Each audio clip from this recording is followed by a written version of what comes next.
Hello, and welcome to another episode of The Other Ghuys by Celtic Down Under. I'm your host, John, and today I'm joined by Anders and Douglas from Gothenburg, Sweden. How are you guys doing? Terrific. Yeah, we're doing fine, John. Glad to hear it. We're just having a long chat off pod there about Sweden and Celtic at the moment and the world being mad and crazy at the moment. But yeah, no, it was good. I'm glad you guys are here, and yeah, let's just crack on, I guess. So first, can you guys tell us a little bit about yourselves and where you're from? Yeah, definitely. I hope that's why we're here. Yes. If there's any interest in that. So my name is Anders, and I'll let Douglas talk about himself. We live in Gothenburg. Gothenburg, second biggest city in Sweden on the west coast. Just for those that are down under, if you dig a hole somewhere in Australia, as a matter of fact, literally it's outside of New Zealand, and you dig a hole, I think you end up here somewhere around where we live. So it's literally the other side of the world. And if you know a little bit of geography, then you could say that Gothenburg is the center of gravity between Oslo, Copenhagen, and Stockholm, right in the middle. We're a city of about 1 million. Since we talk about Celtic as well, I can say that there's a lot of similarities. We also used to have a shipyard here that went bust, moved to Korea, I think, which rendered a lot of unemployment. And football has always been a big thing here. IFK Gothenburg, I guess. Some people that know about football have heard about them. That won the UEFA Cup twice, and we're probably going to discuss a little bit more about that because neither Douglas nor I are very happy about them. We support the rival team, but more about that later on, I guess. And more than that, can say that Gothenburg is, as in any country, more of a labour. The second city is always the labour city, whereas the capital is more the financial centre. So, yeah, in Stockholm, they very often make jokes about us, that we are blue collars, all of us. And perhaps we are.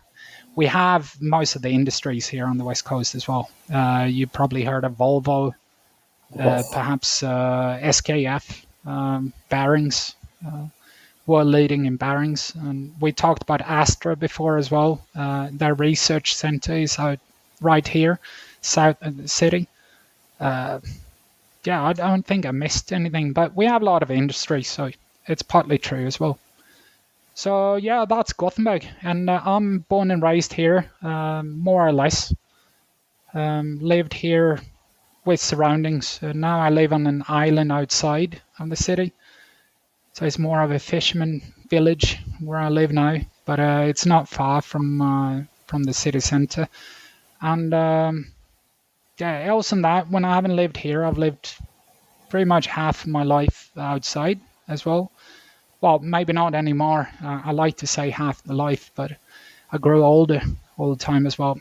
So I've lived in Australia, in the UK, US, Canada, France, and Italy. Excellent. Wow. Yeah. So that's about me. That was very short, I hope. long. Hope you cut some parts of that later on. All good.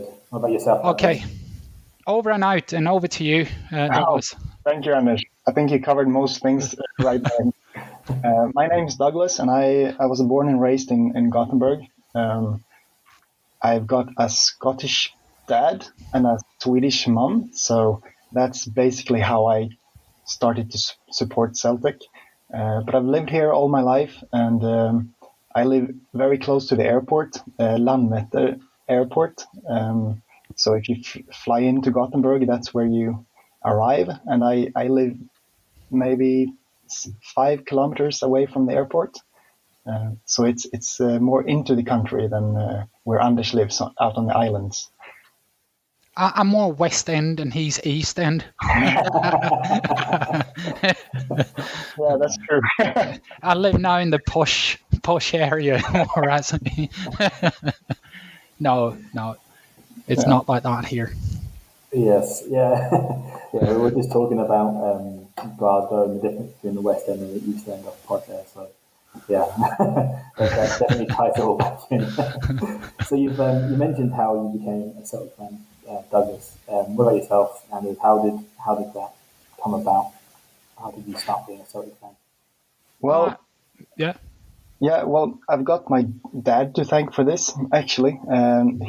He grew up in the Tollcross area. It's very close to Celtic Park. Yep. No, well, And, drank there a few times. oh, really? Oh, yeah, Yes. it's a nice place, right? Yeah. Yeah. So, so my dad actually played for the Celtic Boys Club when he was younger. Wow. And being Swedish and all, I grew up in the 90s. And when Henrik Larsson signed for Celtic, that's when I became a dedicated Celtic supporter. So it was quite obvious. There was no other choice really than to support Celtic when I was younger. So I also played football when I was 15 years old. So football was everything for me. And Henrik Larsson was my biggest idol. So yeah, I couldn't really resist the urge to support the club. Good to hear. Well, and over to me, I guess. And I don't have a Scottish dad, so I'm more of a late bloomer. I have a fairly different story. Yeah, I like everyone else. I've followed Celtic, as Douglas said, 97. Larsson signed for Celtic, and then you started to see broadcast more and more here in Sweden. Of course, everyone was very impressed by what they saw, especially me. I fell in love with the stands, what you saw and everything around the sport. And back in the day, I followed pretty much everything in football. I knew everything, A sides, B sides. I could have been in a TV show talking about football, but more and more money came in, and I simply just lost hope. It was not the same sport as what I fell in love with. And I think for more than 10 years, I didn't watch any football whatsoever. Perhaps I saw the World Cup, but that was about it. So I never really watched the Champions League finals or anything like that.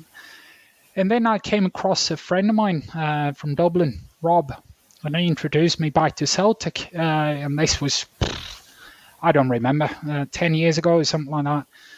And yeah, of course, if you support a club, but you also need a ticket in because you don't really want to go. Even though, especially living in Sweden, you don't go to a city like, especially Glasgow.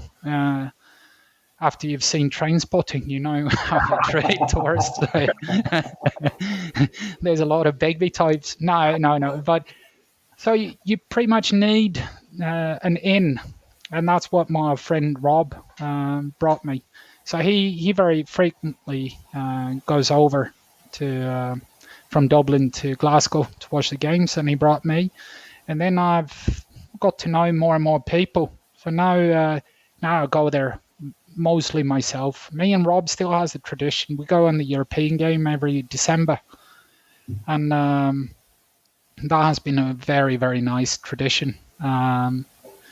So yeah, that's pretty much my story. So I cannot say that I was born into it. I can honestly say that I haven't supported any other club in Scotland either, for that matter. So abroad, I support the local team, Ghuys, as Douglas mentioned, and then it's Celtic. So it's those two for me. And practically enough, it's green and black is the our team here in Gothenburg. So river runs green, or blood veins runs green, at least green and black. Yeah. So you must So love it when Celtic releases their away top or their third kit where it's all black. yeah, definitely. Yeah. I think they should go back to that. That was a really nice shirt as well. I agree. But then also, I mean, the older you get, and I mean, you could probably do episodes about the money and how it's destroyed in the sport. But Definitely. So for example, late bloomer as then you tend to look for other things than only the sport. So therefore now the difference for me is that I support the essence or something else. I want to support something I'm proud of, like now it's very modern with these CSRs, things that you only buy from companies that you stand behind and things like that. And it's pretty much exactly the same thing for football as for me. And that's why what happens on the pitch is important, but not as important. It's everything around it is more important to me. So that's so therefore I know that a season goes up and down. You win some, you lose some, and of course you always have a common goal to win. But when that doesn't happen, you cannot just sit down and cry. Just stand tall and just continue. And it's especially in foreign countries, it's always very interesting to listen to other people you meet here in Gothenburg, for example. What's the reason why you support Celtic? It's always the answers are always different, and that's always something I've found very interesting. Some people really love the sport. Some people can connect with the club politically, religiously, perhaps. So that's why it's very interesting to run the supporters club that we've got here in Gothenburg. You always meet different people, and we are very fortunate that a lot of people have been attracted to our supporters club here in Gothenburg. There have been people from Brazil, from South Korea, and it's always as interesting to listen to their stories. And we even had a guy from Hong Kong. Remember him? Wow. Yeah. I mean, I meant Hong Kong, not South Korea. Well, that's brilliant. I mean, that's to be honest, that's really the point of why we Celtic Down Under started this series, was because we recognised that we do have 10 million fans worldwide, right? And they're from all different countries, and all, like you're saying, have all different reasons why you start supporting Celtic or you continue supporting Celtic. So we want to hear them. Where are these people from? Where are the people's voices from Hong Kong or Sweden, like yourselves? And we've spoken to guys from India and America and Benin. We had a guy from Benin, West Africa as well. So it's the whole point of this thing. So I mean, do you want to talk a little bit about your CSC? How many Celtic fans do you think there are in Gothenburg or Sweden as a whole, or in the CSC and stuff like that? Yeah. Well, can I just add something on the previous one there before we leave that? It's also that you said 10 million fans worldwide, which should make it probably the biggest club in the world if you exclude all the companies, the enterprises, the large, the blue chip companies like Man United or Chelsea and that kind. And but else than that, so you pretty much have Celtic supporters in every city that you go to worldwide, and that's something that I don't think any other club in any other sport can compete with that. That's something unique, and that's because the club has an identity. And as Douglas said as well, that you support it, not for the beauty of the game on the pitch, etc.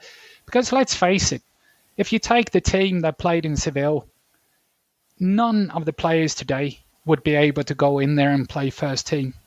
None of them has what it takes. I mean, we had a better team then than we have now. Yeah. But it's still Celtic. It's still a club that stands tall since 1888. Yeah. And that I think is unique. And if you start to think that you're someone else, because I've heard talks about that, Celtic should now move down south and join the Premier League and all that. But then you lose the only thing that makes the club strong. So build more to the identity and what the club stands for. That, I think, is the secret to get out of this. But not to be something that you're not. Because I've seen it in close hand here in Gothenburg. Our team, Ghuys, if you allow me to talk a little bit about them, they're from 1894. It's the oldest club in Gothenburg. And when I grew up, it was 50-50 supporters here in this city.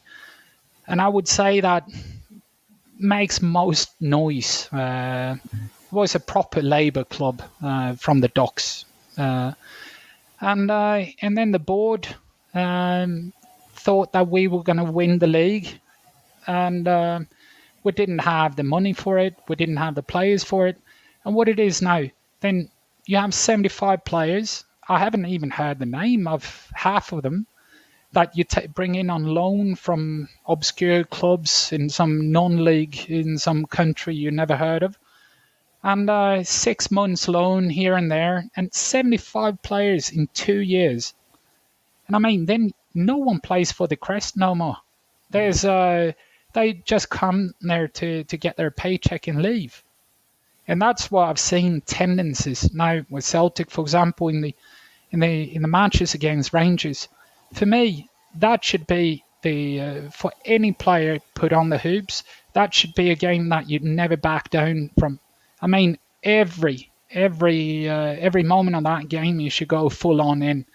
And I've seen that the past 2, maybe 3 years, you've seen scared players. They're scared of winning even. And and we can talk more about Rangers if we want later on, but I'm sad because I've seen this. But this tendency that I've seen is very sad, because I think the board wants to turn this club into something that it's not. And if they forget the origins, like what is it that Jock Stein said about the sport without fans or something like that, and he was proper right already back then, because that's what makes this is a club made up of fans, not the players on the pitch. The players play for the fans, not the other way around. Yep, totally agree. Yeah, it certainly does have that identity. So let's move on to the CFC stuff and Celtic fans in Sweden and Gothenburg. It's wider than that, and maybe as well. We were talking about this a little bit off pod also about the sporting culture. I mean, we talked about it a lot just during the conversation, but you were talking about other teams, big teams that aren't Swedish that locals might support for Celtic. Yeah, that's true. So before 2018, I thought I was the only Celtic supporter in Gothenburg, which was quite naive of me to think like that. But during 2018, I reached out to a Swedish Facebook group. We've always had a Swedish Celtic supporters club, which being national. So I reached out to them 2018 and asked if they would like to watch a match together with me. I think this was when we played against Red Bull Salzburg, I think, 2018, if I'm not mistaken. So I got an answer, and we met, and we thought it would be a good idea to start a Gothenburg Celtic supporters club.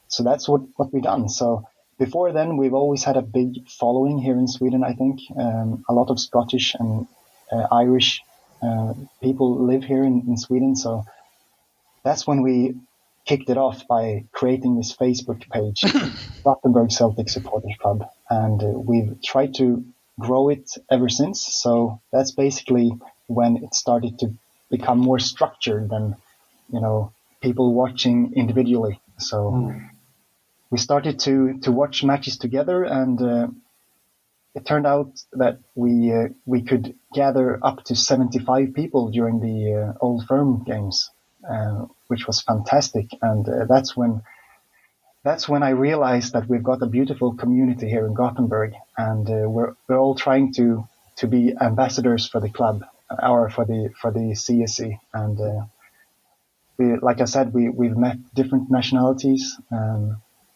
We've got a guy, Leonardo. He's from Brazil, and we've become really close friends.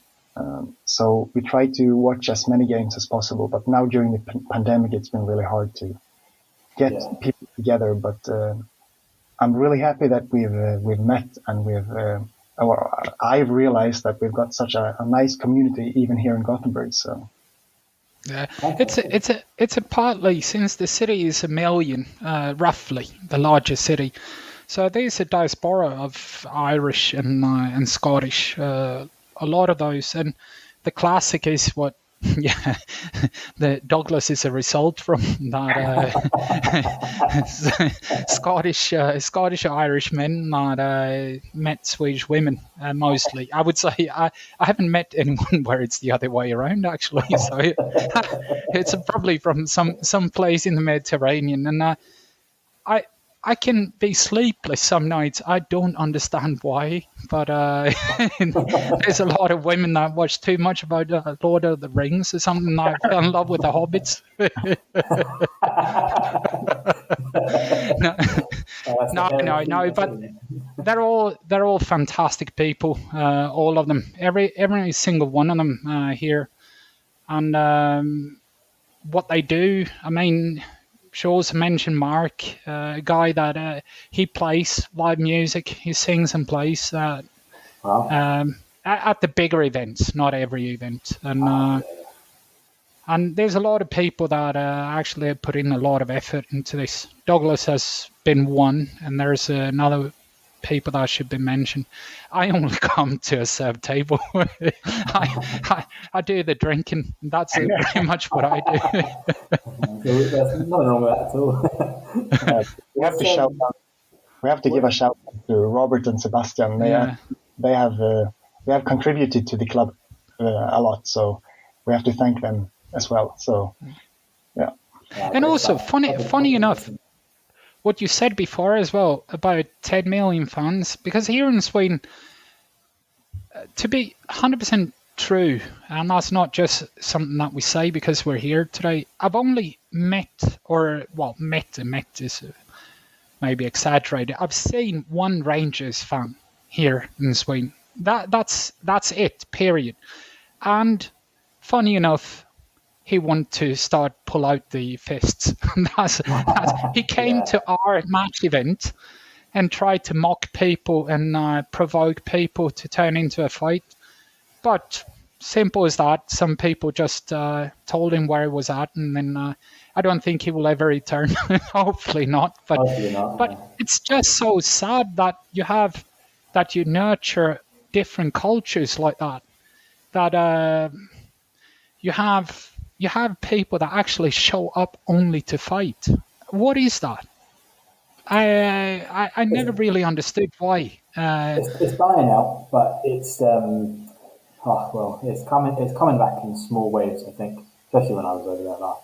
I think when my dad and my uncle were sort of my age, I guess, and watching games, I think that was true of all any team. You were there just casuals, a bit of a fight or something. I think they said the worst they ever felt, like as an endangered for their life, was away to Motherwell. Actually, it was Motherwell casuals up there.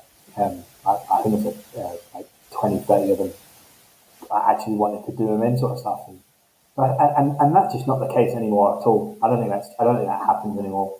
But you got the odd few idiots that still just probably angry at their lives and stuff, and just want to punch somebody just to feel something, I guess. But it's slowly going away. It's not perfect, but no. But I'm not saying that you're not allowed to defend yourself. But that just show up on our match event. Everyone is in a good mood. Everyone, and I mean, he would be very welcome there. I mean, no one would actually kick him out. It's Sweden after all. So he could be there. He could be take some, lose some. It could be banter as well. But no, he necessarily wanted to fight.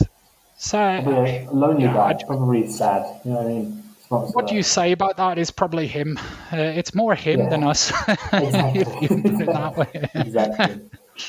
All right. Well, I guess that's all great stuff. Let's move on. I guess we'll skip a question on the list because I think I really want to talk about what you guys did recently, which is just fantastic. You guys recently did a big charity fundraiser and a hike for the Kano Foundation, which is just unbelievably amazing and well done. Congrats to both of you for that.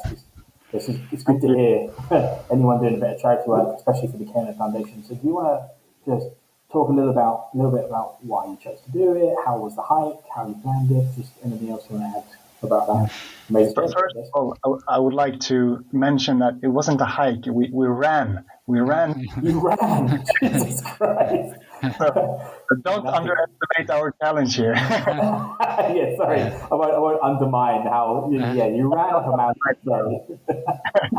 Sorry. But do you know what? That goes to show you where my head was. I thought, hiking a mountain, that's pretty good going as it is, but you run it. That's amazing. No, but that was a dream come true as well. That I've always wanted to do that, and I think that pretty much everyone here in Sweden has that on their bucket list, that I want to mount our highest mountain.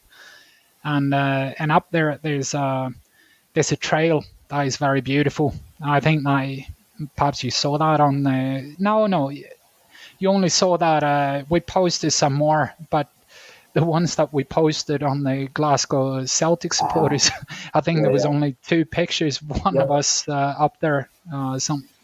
Anyhow, the Connor Foundation, we managed to raise £1 million. No, not really. No. It was, as a matter of fact, we can talk about that later.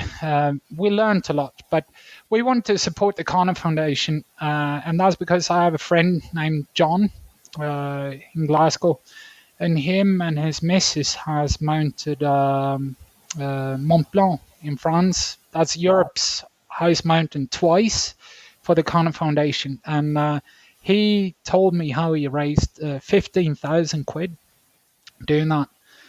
So he helped me to set it up as well, and he was the first donor, and so yeah, we like the cause that it goes to, and I think we both, Douglas and I, think that poverty is something is hell, and of course poverty is relative when you compare it to country, but not to have is something that no one deserves. So if we can chip in and contribute a little bit to that, we're very proud and happy to do.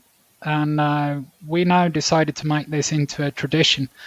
It was the first time we did it, so we learned a lot. We did a lot of mistakes. We didn't market enough. So here in Sweden, not too many people know what it is, and that's why they didn't contribute to the extent that we wanted them to. So most of our donors were actually from Scotland and not from Sweden.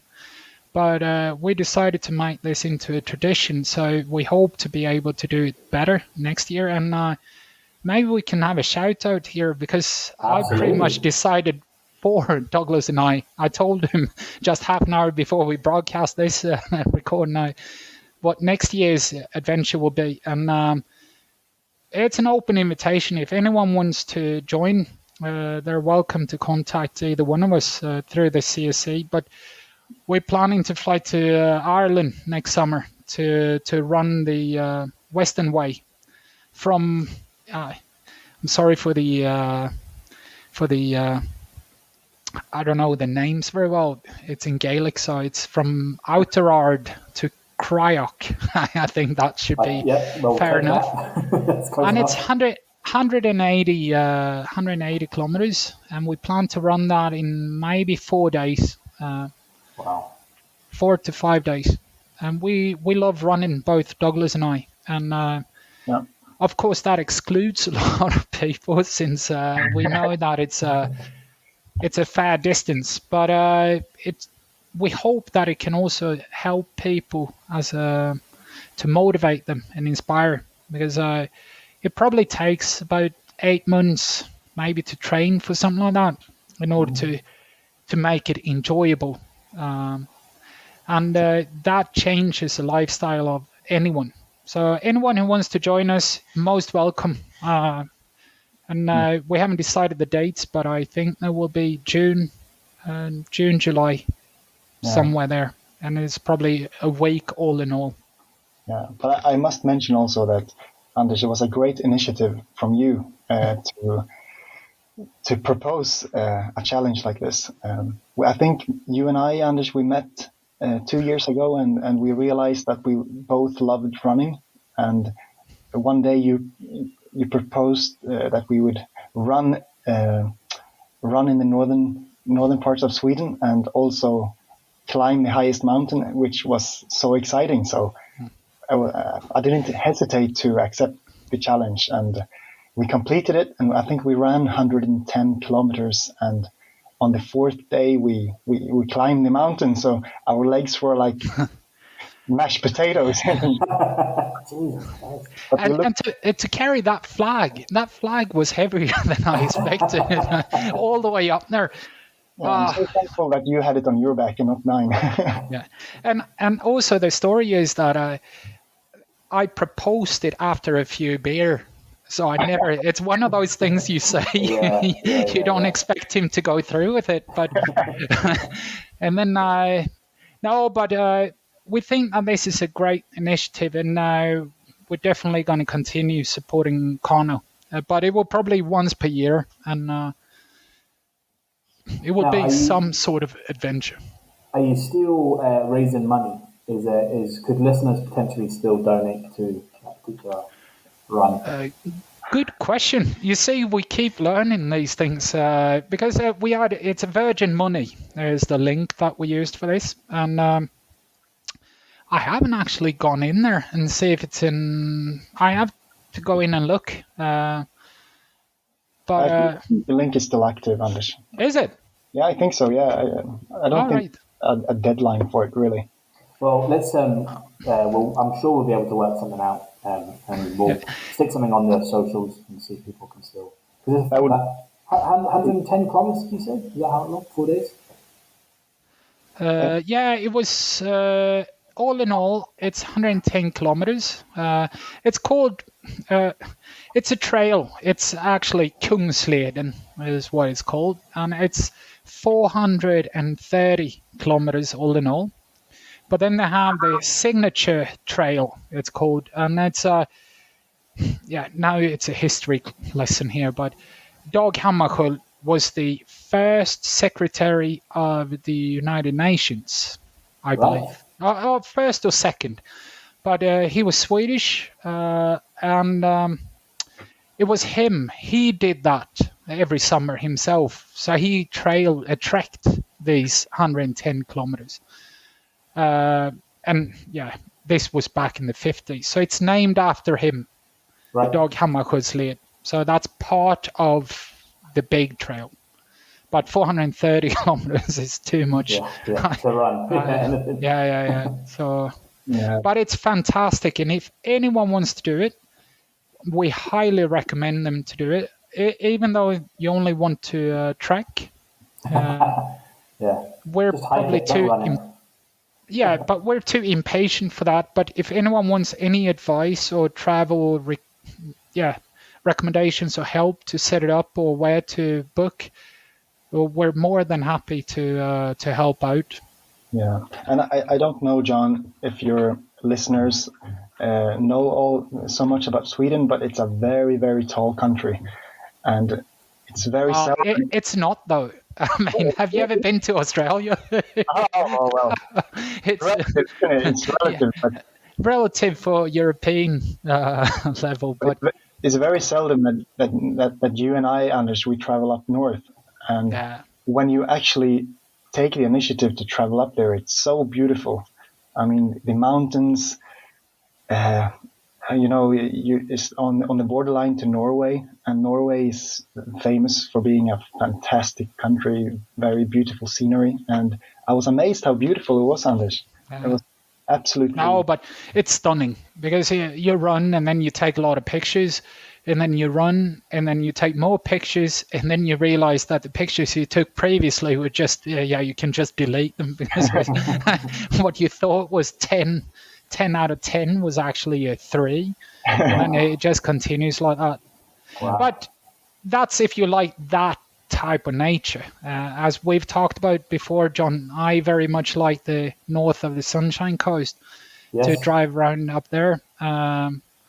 So, yeah, that's my old. There's many beautiful places in the world, and hopefully we get to see most of them before they're destroyed. So yeah. And what we can say about Sweden, if anyone wants to know, everything, there are volunteers So you stay in cabins overnight. So and those are made out of volunteers. So you just sign up to.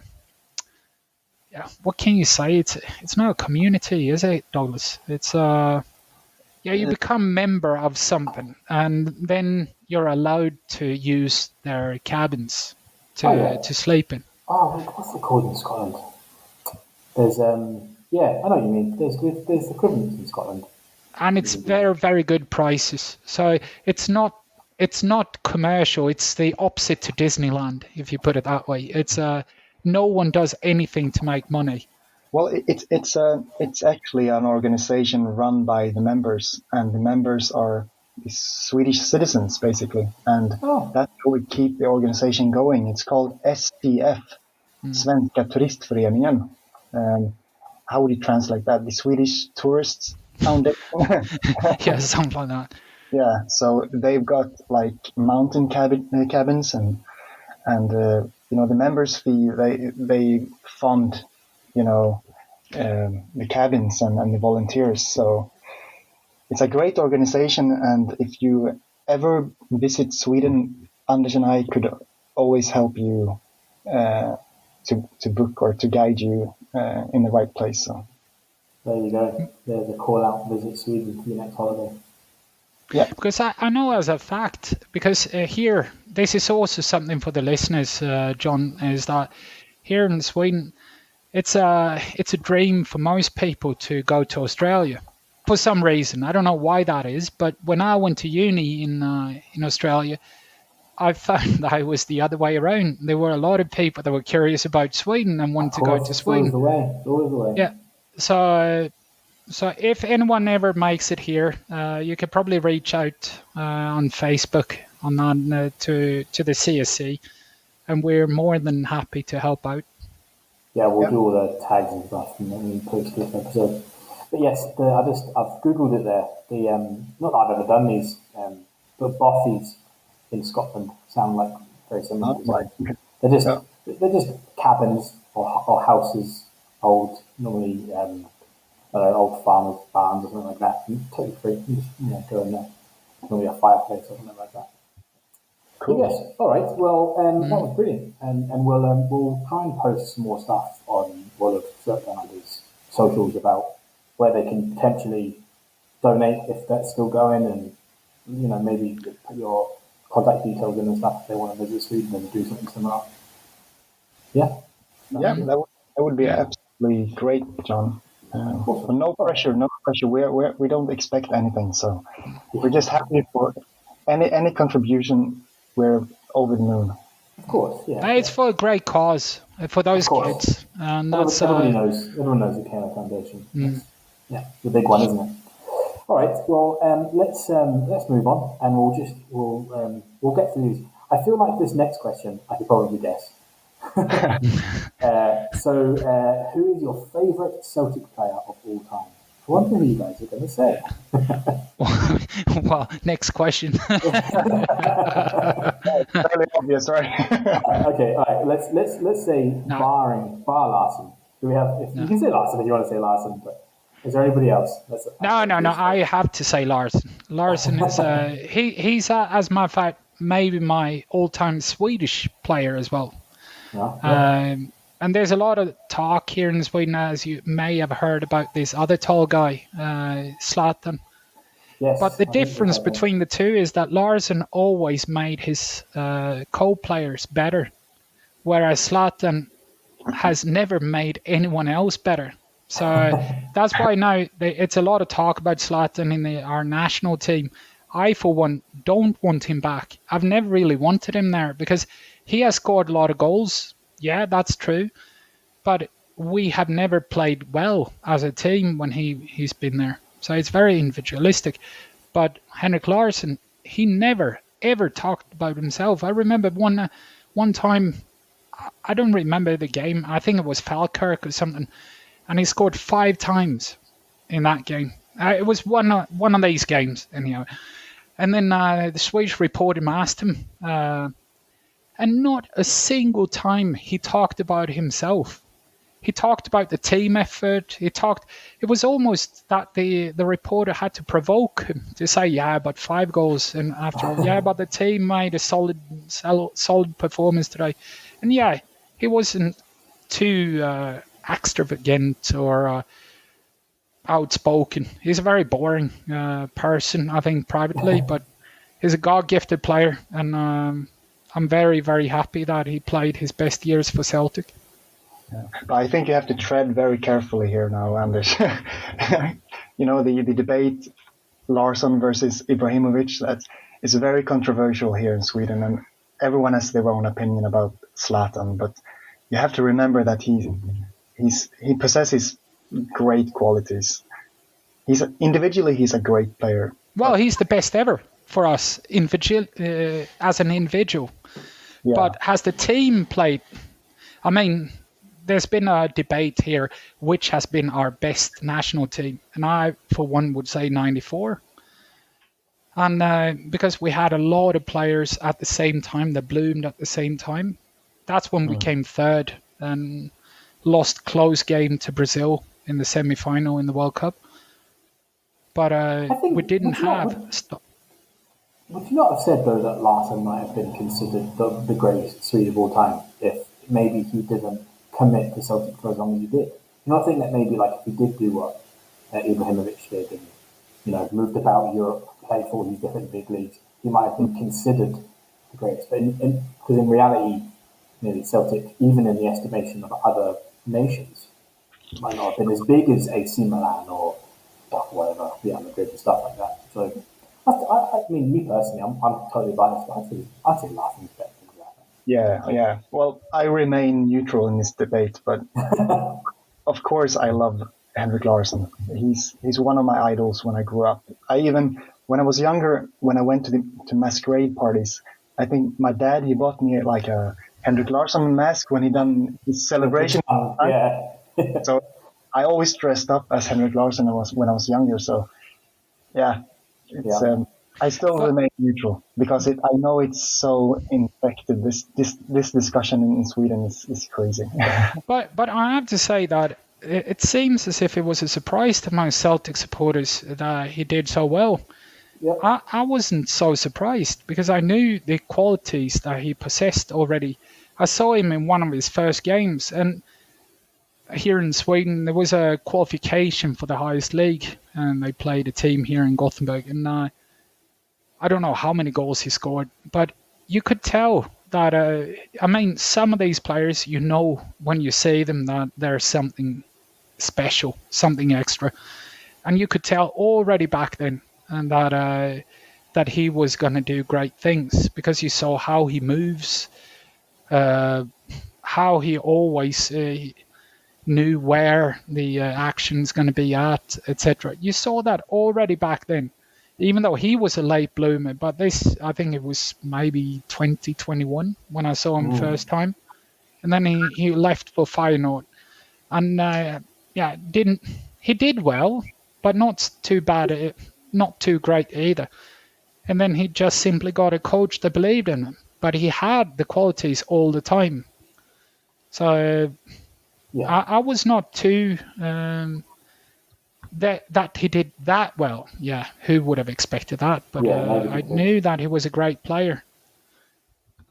Absolutely. All the time.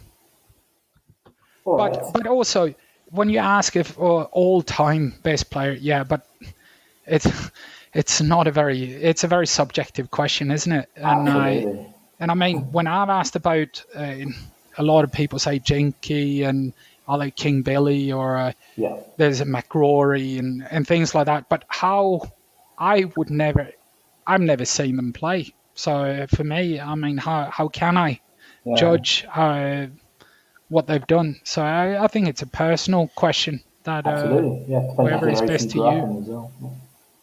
Yeah, of course. But I must say there are a lot of honorable mentions if we're going to name the best Celtic player. But you and I, Anders, we grew up with Celtic in the 90s and 2000s, and it's an obvious choice. But it's also it was not the best Celtic player of all time. It was favorite player, wasn't it? That was the question. Yeah. So that actually turns it into something different. And then I also want to lift up. I very, very much liked Bobo when he played. Bobo. Yeah. he was he was a big favorite of mine, and him because I know that no one moved Bobo, and I like that type of no nonsense players. Just like Johan Mjällby. Him too, and that's controversial to say. That's here in Sweden, very controversial. He's from Stockholm, and I from the team that we. The rivals. Not a rival. I think the whole country of Sweden hates IAK. That's I let's not talk more about them. It's well, let's not mention Lustig and where he plays. Well, Christ, we should have held on to Lustig. Let's be honest. We needed I think he had his golden days, though. He did. He was a great servant to the club, but honestly, a lot of the time he looked very shaky in the back. He doesn't have the best ball control, but he's aggressive and he's loyal to the club, and that's what I loved about Lustig. He was very, very loyal to the club. But in hindsight, all his successes have been great successes, have they? No. In hindsight, he should have stayed. That would have been much better, of course. Not at his prime. We let him go. We offered him a nonsense deal at a time where we were arrogant and we thought we could find somebody younger and better, more fitted to the modern game. And actually, we just kind of descended from that point, I think. So I think now we're in a huge transition. We're in a big change. Yeah, and just look at the amount of loans we've brought in just to replace Lustig. Oh, Christ, so many. Look, more Bauer, Toljan. And who else? Ralston's still kicking about, I guess. There's so many people that have been in that. And he was the last right back, right? It didn't turn out very well for John Joe Kenny. Oh, Kenny, yeah. Christ, I forgot he was around. Yeah, Kenny. No, and also from what I understand, because Lustig has been very quiet about how it developed in the end, but from what I can understand, the offer he got for his services, long-time services, was somewhat of a disgrace or disappointment. Yes. But he has refused to say anything about it, as far as I know. At least he's been very, very quiet about it, not too outspoken. So. And that shows you his character, right? He's a decent human being. But no. So, but yeah. So mine then would be Bobo. If it's favorite, best player Larsen for sure, but Bobo's the favorite. All right, well let's do the next question. Do you have a favorite Celtic moment? What's your personal favorite moment? Well, I think I can start with that one, Anders. Well, what was the question now? Maybe I'm ahead of myself here. It's your favorite Celtic moment. Moment. All right, yeah. Yeah, by all means. For me, it's quite obvious, actually. I traveled to Glasgow 2019 to watch the Celtic home game against Lazio.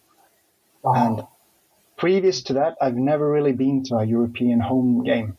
And this was an incredible experience. And we can't forget Julien's last-minute header, The crowd went wild, and I loved it. So that must be the obvious pick for me, actually. I've had a lot of great moments. For example, when the CSE traveled down to Copenhagen to play, Copenhagen FC. Yep. But the Lazio moment would probably be my favorite, actually. That's a great moment. I was at that game as well. I was working in Dundee at the time, and I got a train straight after work, and I travelled. I think I might have even taken a few hours off beforehand. I travelled straight down, watched the game, turned around, went straight back up, and I don't think I was back home till 4 o'clock in the morning. At work at 7 the next day. That was a great game. For me, it was a full day experience. I started off 10 in the morning with the Celtic Park tour, and I met a few Lazio fans who joined me on the tour, and we spoke a little bit about the match, and we took the bus back along the Gallowgate, and had a beer or had a Guinness, and I walked around. I done this mural trail in Glasgow where you go around the city to watch the murals, the wall paintings around the city. Yeah.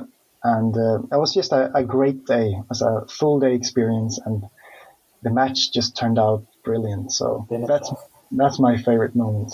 Brilliant moment. And I guess it's come to me then, is it? Yes. And I have to mention a game that I've been to then. I guess that's what qualifies this question. Otherwise, I think that everything around the Seville game there, even though it was a loss in the final, but I think that was a fantastic moment. But as for me personally, I very much loved the home game against Rennes, the French side, because it was so friendly outside the stadiums as well. It was almost a big disappointment that they held back the Rennes supporters for, an hour before they were allowed to leave the stadium.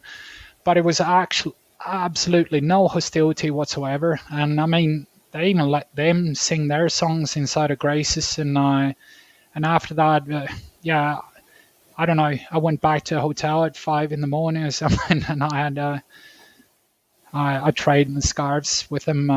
So I hung out with a lot of those French. We went to St. Vincent's, isn't it? It's St. Vinny's. Sure. Listen to music, and it was a whole night. So it was a full-on experience, all day, all night, and exactly how football should be played. And of course, a great win too. But, that's two very, very good moments. Sounds like we might have been all kicking around Glasgow at the same time, to be honest. In the same bars, in the same sort of place. What's your favorite moment, John? Oh, see, I flip-flop between a few. I think for me, my favourite moments have been similar. It's been where the years I've spent living in Glasgow, with family and stuff. So, I mean, it could easily be, I don't know, the 3-3 draw against City. It could be the 2-1 win against Leipzig. It could be, do you know what, honestly, and this might be a cop-out because it's just an Australian podcast, but I was at the Invincible treble final at Hampden and watching Rogic score that goal at that time with my family and stuff. Yeah, do you know what I mean? I had my brother and my dad and my uncle, my cousin and stuff, and we watched that. And I've never cheered so much in my life for that goal. That's good. That was a pretty good moment. I think, to be honest, for all of us, it tends to be the ones that we watch with people around us, right? Those tend to be the best moments. Like TV moments are great, but it's, when you have family and friends to watch them with, that's the favourite moment. That's the good moment. Absolutely. But can you also mention a sad moment as well? I mean, a favourite moment doesn't necessarily need to be. It can also be beautiful, even though it's sad. Exactly. But I was there for the King Billy game when he after he passed.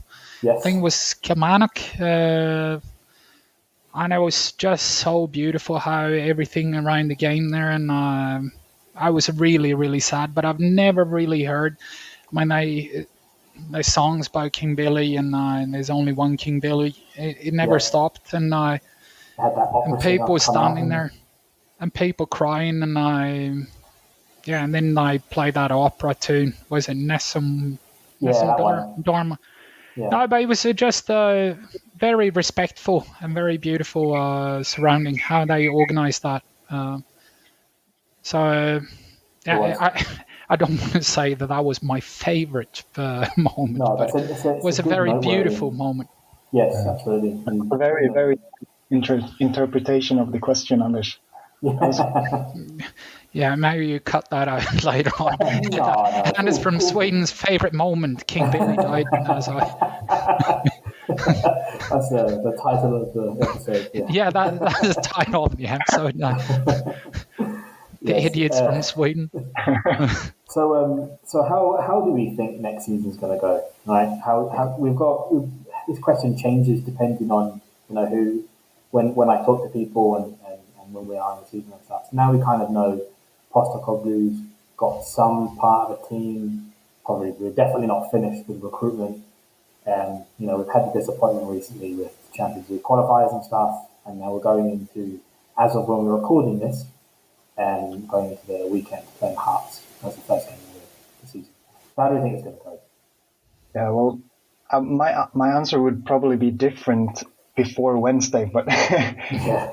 if we stay positive, I think the first match against Midtjylland, I thought I saw good indications of a different style of football, and I can see what Postecoglou wants to do with the team, and I can't help to be excited about the season because of the signings we've made, like the wingers, for example. Furuhashi seems very, very exciting. I don't know what I think about him getting number 8 though. It could maybe have gone to Callum McGregor.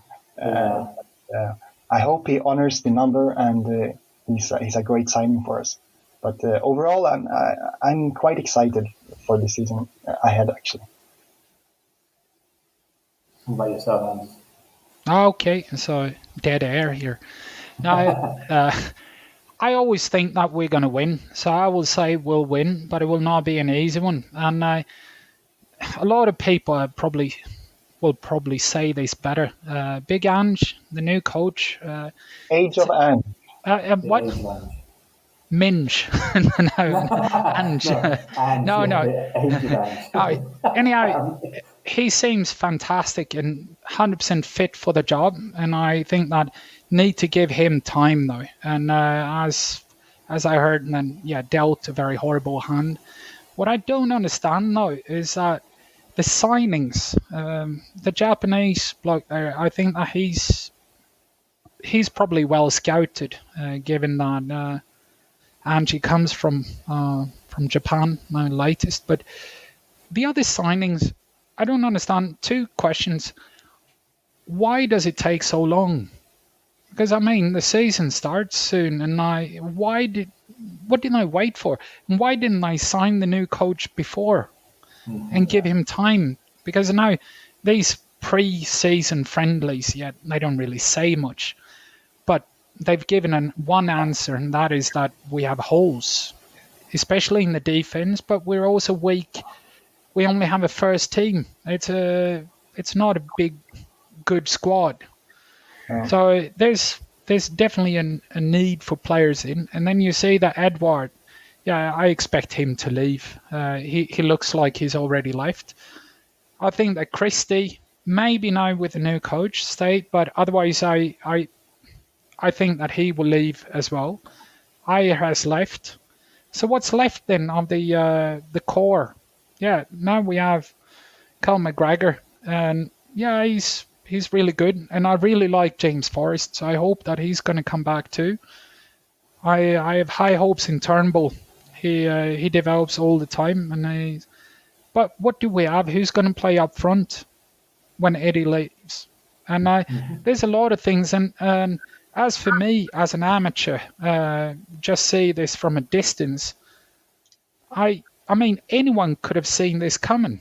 So I don't understand why it takes so long to react. And money doesn't seem to be the problem. So what is the problem then? Is it a poor scouting organization? Is it I don't know. And as I said previously, I'm very often wrong, and I hope I'm wrong in this case as well. But I don't understand. It's, for me, unbelievable how this club has acted in the past 2-3 years. Something I've realized after the Midtjylland loss is that the Celtic supporters are very, very... They agree with each other, and it's a consensus among the Celtic supporters where the problems lie. And it's basically all up to the board, really, to make the transfers earlier than a week before the Champions League qualifiers. And I just hope that the Celtic supporters have got the patience to wait a year or two, like John Hartson said after the loss against Midtjylland, it will probably take 2 years for us to transition to a better state. So I think it's all about keeping the faith. I know it's hard to hear, but what other option do we have than to keep our hopes up? We can't affect the decisions more than we do. We can protest outside Celtic Park, but other than that, it's very hard to affect the outcome. So we just have to keep our hopes up. That's just what I want to say. But if you see here, I mean, Klimala. Yeah, I don't know how many matches did he play? 3, 4? I mean, not a handful. Yeah. Then you had there was an American, Gutman. I don't know if he's even been to Scotland. And I mean, there's been so many, and they've gone for bulk quantity instead of quality. And this I don't understand. I have no understand why, because Celtic is still for a lot of players, a very popular club to play for. Everyone wants to play at the park, and so it shouldn't be a problem to attract, at least to find some players that play for something else than just a fat paycheck, or that is good enough, if you understand what I mean, that they want to come to Scottish League. But then we sign players, as we said before as well, this Swedish one, that neither Douglas nor I have even heard of. And I mean, has it come to that we sign players just, let's hope that they're good.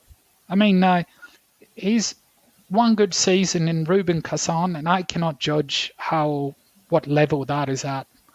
But he's had one good season, and that's it. And then they say he's a national player. Yeah, but I think that he's done some B-sides, maybe that he has a game here and there. He's not a regular in our national team, definitely. Let's hope I'm wrong, but I just think that that's very symbolic to sign someone that not even the Swedes have heard about. That's it saddens me. So I hope now that to get out of Europe and lose to the Danish side, I hope that was a wake-up call for the board. So they now give the right conditions to it's probably a new coach. The fourth wake-up call, at least. Yeah, Christ, yeah. How many wake-up calls are they going to get? Yeah, exactly. But John, what's the general opinion about Postecoglou? You live in Australia. What are people talking about in Australia? Are they generally positive, or how are they looking at the season ahead? So I was very much like, I think a lot of Celtic fans. I've never heard of Postecoglou as a manager, as a name, as a brand at all. But then, as the events were transpiring, and I'm talking to a lot of my Australian friends and stuff, and they were all like, do you remember when he was, the coach for Australia? I remember him, he was class. And that was probably the best Australia's played in the modern era and stuff. And Jared, who's born in Australia here, he's one of the hosts for the podcast. He could not talk about more about his style of play. I believe that Postecoglou used to manage Melbourne Victory, or the team before Melbourne City, when it was Melbourne City, which Jared lives in Melbourne. And so he knows Postecoglou's style of play very, very well. And and then we have Liam, who lives in Japan. And obviously with Postecoglou managing Yokohama, in the J League and stuff, Liam also agrees that the guy's got a really good reputation. I think it's just one of those cases where we think he's up and coming because he's not been playing in the European sphere. When actually he's not up and coming. He's a very well established Asia and Oceania manager sort of thing. Right. So over here he's well regarded. All right. Just needs to translate that experience into the European way of playing football and stuff. And I personally think, given the right players, the guy's going to be phenomenal. There's a couple of things that he says which is just 100% modern era football. Sort of like his inverted fullbacks, letting his attacking players in the final third have complete freedom and movement and playing on instinct. That's all Guardiola type stuff when he was at Barca. So Yeah, I agree. We just need the right type of players. We need that line drawn in the sand between the board and the football part of it. So we need the Yeah. director of football, and we need the CEO, the CFO, the board, just to tell them exactly how much their budget is for that season, and then say we have nothing more to do with it. The director of football, your head coach, or your manager. You guys decide. You scouting department. You guys all decide about player acquisition. Yeah, and let's be honest, the loss against Midtjylland doesn't have anything to do with Postecoglou, really. He was dealt an awful hand after Neil Lennon. Yep. So I just think we need to have the patience among the Celtic support and hope that he can turn this around with the new signings. And I can see a lot of positives with the season up ahead, but I mean, it's a big transition, and that requires patience, I think. I agree. Patience, But and I understand that we're in that big transition. It will be 3-4 transfer windows, 2 years before we get it right. Yeah. at least what he says. I mean, let's hope. We all hope that he will do great things. But so far, from what he's said, at least, sounds very promising. I mean, I like everything that I've heard him say so far. So he seems to be the man for the job, and let's hope he is. But back to this season, I think that Aberdeen looks strong. Unfortunately, I think that they have a very the Rangers also have a very well knit team. They've pretty much haven't changed the team for the past 2 years, so they have a lot of old players and they know each other very well. So they probably win a lot of games too. So yeah, Mostly through penalties, let's be honest. Yeah, of course, the judges, but you don't win a season only on luck. Everyone that has played the game knows that you also earn your luck, and of course you can have the judge, the refs on your side, but I think eventually that we didn't get the 10 in a row was our own fault. Yes, simple as totally. that. So you cannot really blame any other one on that one. No matter if we won the 10 in a row or not, I think we all had the understanding that this was going to be a transitional season anyhow. So it's a new era, and let's just look forward to it. Totally agree. And also, we should also mention he looks very promising. The Israeli guy. He looks promising from what I've seen so far. And also a very unlucky player. Bitten is that. I mean, the home game in Midtjylland, that was just plain out idiotic, and and he was also the one when last season when we had the chance in the match against Rangers, and he defended on the wrong side and got the red card. Before that, we could have turned the whole season around. So Bitten is not one of my big favorite players. No, I don't think he's many favorite right now. No. Well, that's a good transition into one of our final questions. So this is a kind of a new thing. So I've not tried this before on the other guys yet. So we, between the three of us, are going to try and make our best Celtic 11. So what we'll do is what I've done just to make it as rigid as possible, and we don't have to muck about formations. Old school 4-4-2. We'll just go to basic old school. Keep it simple. Keep it simple, exactly. And so I'll start just to kick it off, and then we'll just go around. Maybe you guys want to agree on each other position in the field. So I'll do every third one, right? Just to make it easier. So the first one, we'll go goalkeeper. I'm going to go my favourite goalkeeper of all time, which is Arthur Boric, the holy goalie. Has to be my goalkeeper. I just think he's probably my favourite goalkeeper. So there we go. So we've got Boric in goal. We'll go right back first. Who would you guys go as your best right back or favourite right back? Whatever you want to do.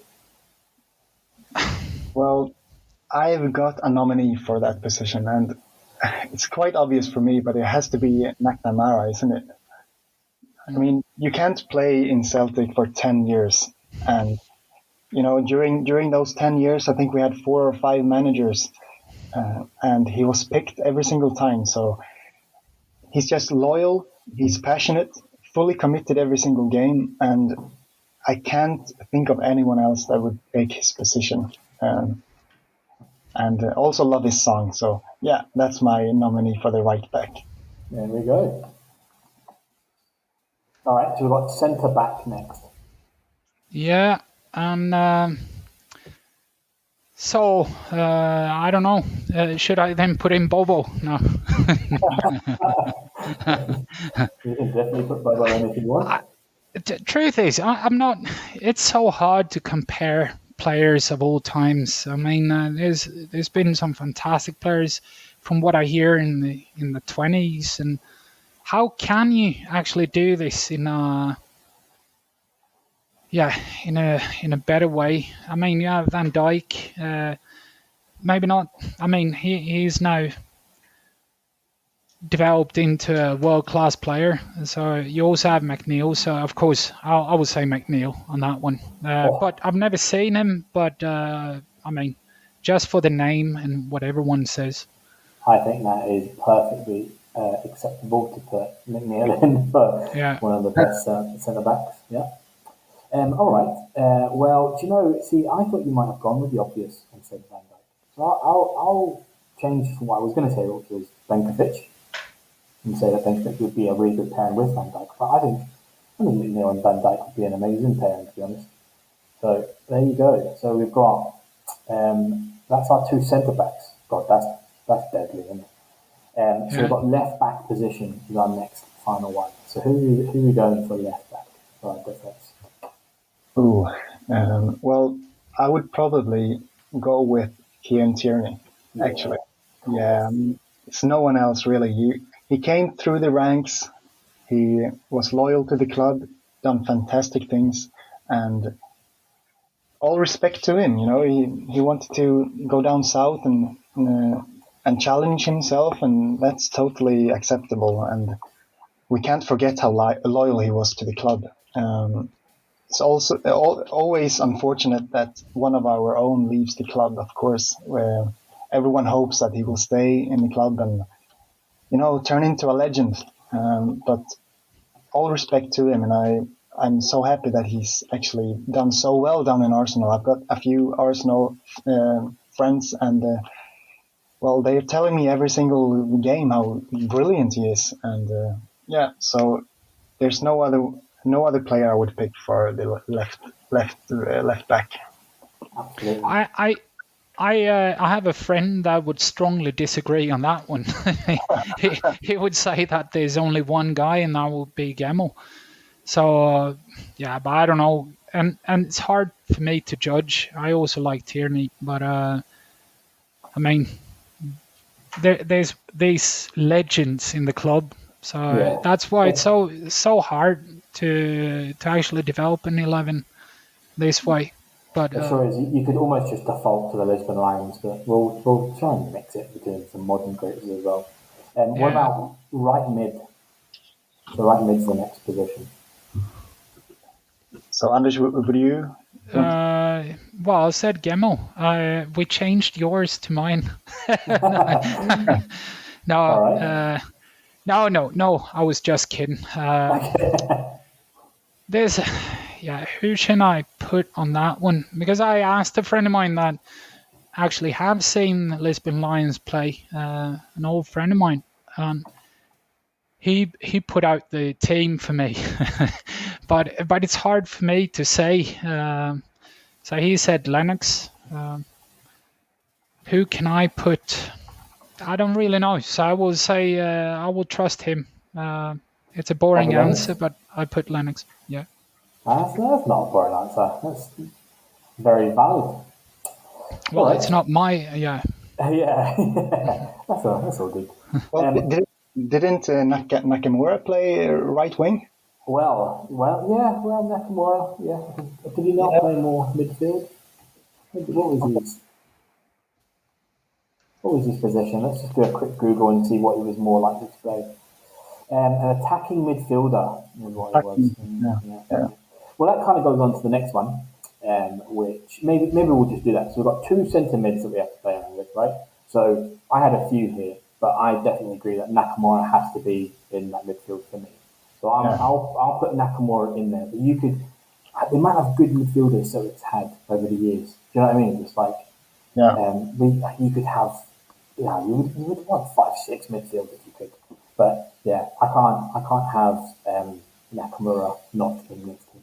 No. So where would you place him in a 4-line midfield? Yeah, do you know, I'd probably try and play like a 4-4-2 in a bit of a diamond in the middle. Maybe something like that. Yeah, and have Nakamura up there. All right. Yeah, there you go. So Nakamura. So we've got one more centre mid, and we've got a left mid as well. So what were we saying?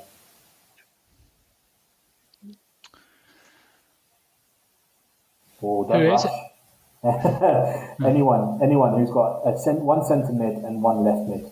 Who's your player? Our left mid is Johnson, Jenky Johnson. Oh, so easy. Yeah. There we go. Obvious, right? Yeah. Yeah, one of the absolute greatest players to ever walk into Celtic Park. And what about one more centre mid?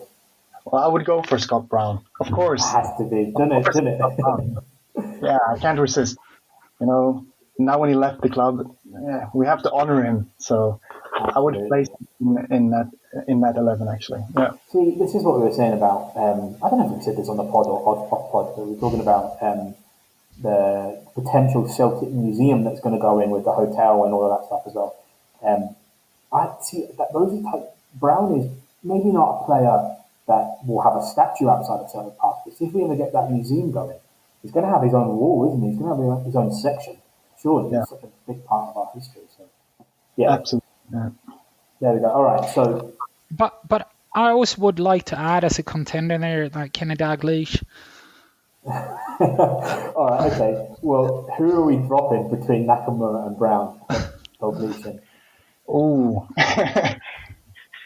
Or are we leaving it as it is? I would. We could have Wanyama in there. We could have Petrov, perhaps. Yeah, Petrov.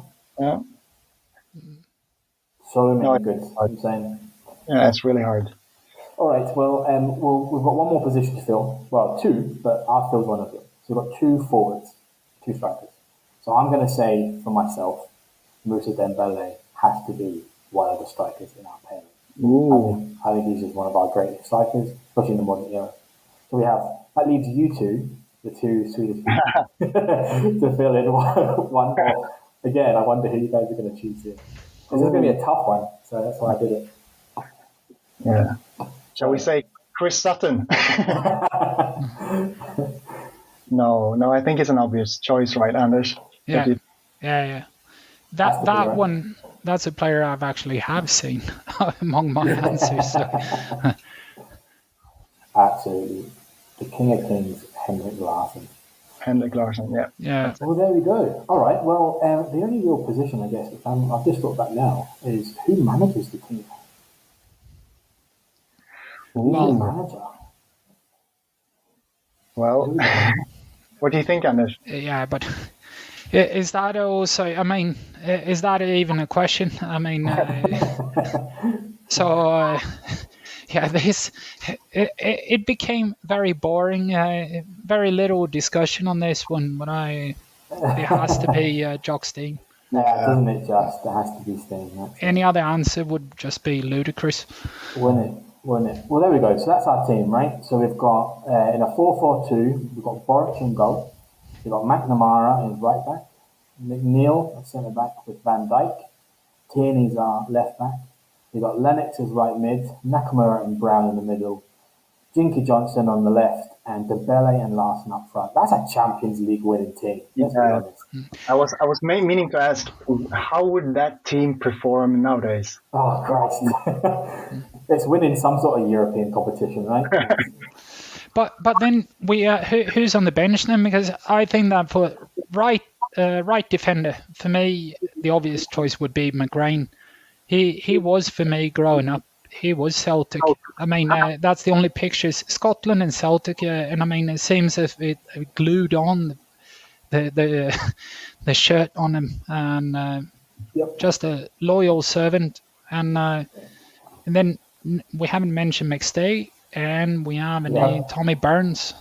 So and also not to forget Neil Lennon. Now everyone talks bad about him, but actually he's the type of player everyone hated to have in the opposition.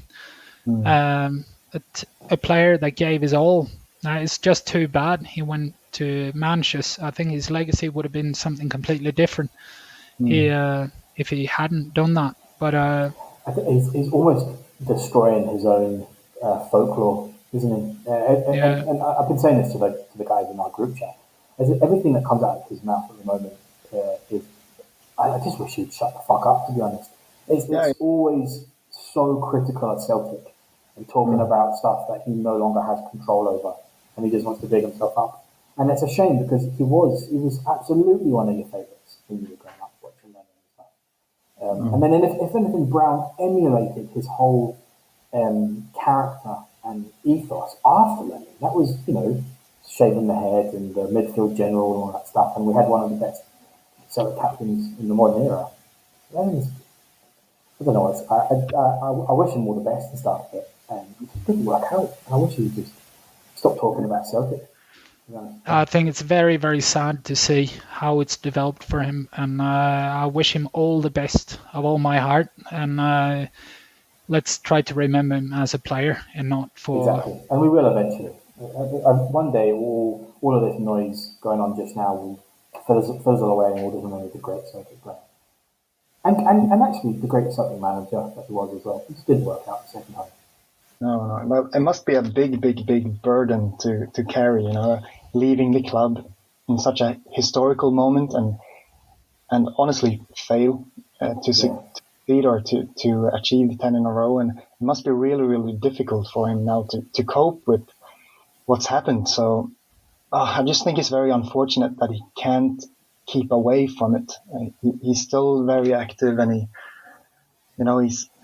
I don't really know what to say, but it's very unfortunate that he can't keep out of it, Yeah, but also, I mean, let's face it, we've all been on a good night out, and then the next morning wake up and just have a lot of regrets. But imagine the regrets that weighs on his shoulders. I mean, how do you ever come back from something like that?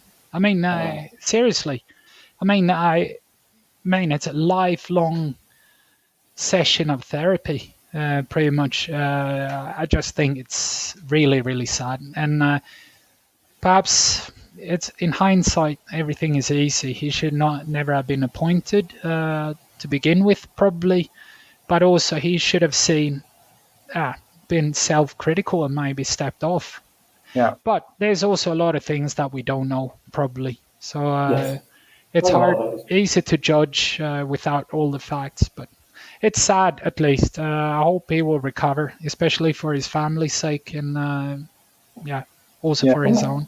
The manager can only train and come up with tactics for the players that are in front of him. So as much as Lennon has to share some of the blame, it's not he doesn't have all of the blame. A lot of the blame still lies in the board. A lot of the blame still lies with Laurel. A lot of the blame still lied with the players that didn't want to be there anymore and just spat the dummy. It was just a toxic environment, and he did what he could, and it didn't work. He should have walked away earlier, but he wanted to do everything he could to win the 10, so he wanted to push. Yeah. But yes, we move on. We're in the and era now, so that kind of wraps everything up. So just thanks for coming on and talking to us, guys. Do you have any shout outs before I do all the social media plugs and all that stuff? I have a few. Go for it. Yeah. It's like the Oscars. You start with God and then you just move from there. No. Just a shout out to, I don't know, they probably don't hear this, but I want to thank you foremost, for inviting us to this. It's Very been welcome. great fun chatting with you, and I now that we're connected, that I hope that we will be able to help someone else to do what we did. And I also want to send out some shout outs to friends of mine in the Celtic community, Rob, that introduced me and brought me in Dublin, and also everyone here in Gothenburg for the CSC that turns it into what it is now, and all the fantastic job that they're doing. Also, a friend of mine in Glasgow, Ryan, that helps me with tickets when they're sold out. Pat, the Dawes cousins, and then also Sarah, and also Franny at Bar 67. He's always been a great. We correspond, and he sent me a lot of gifts, old fanzines and things, and it's all great stuff. He's always there for a chat. So thanks to everyone. This is a fantastic club, and I'm happy to be a part of it. Great stuff. Doug, you got anything to add? No, it's brilliant, Anders. It was a great Oscar speech. No, I would also like to thank you, John, for letting us on the podcast. It was really fun to speak with you, and I can shout out to our local Gothenburg Celtic Supporters Club, of course, Robert and Sebastian and Jessica and everyone in that community, and or even my dad, maybe, Robert. Hello. So yeah, that's it, and thank you, John, for letting us. Don't be surprised now that you get another 1,000 new people that subscribe to the podcast in Sweden. Always welcome. You're very welcome, both of you guys, to just share this about the stuff and invite whoever you want. And again, thanks for coming on. It was a very good chat. Thanks to everybody else who's listening. Thanks for your support. And if you could please subscribe on Spotify or any of your streaming services. And we have all of our regular social media stuff. So I'll read it out. We've got Instagram at Celtic Down, and that's the same handle with our Twitter page. We are on Facebook at Celtic Down Under. And if you want to jump on and have a chat with either myself or Jared, part of the Pin Drop series, send us a message on any of that, or email address and all that regular stuff. But that's everything. Hell, guys.